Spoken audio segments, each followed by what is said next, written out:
cheater pero mahal mo. Magkaaway ngayon si Memoria at saka sino? Awareness. Aware ka na cheater siya. Pero doon sa alaala mo, mahal mo siya. Pero kung mangyari to sa inyo, ito lang ang masasabi ko sa inyo ha.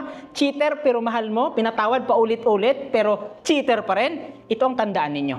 Hindi na kayo in love sa kanya. In love kayo sa dating siya. Dating siya na ikaw ang gusto niya, dating siya na ikaw ang mahal niya.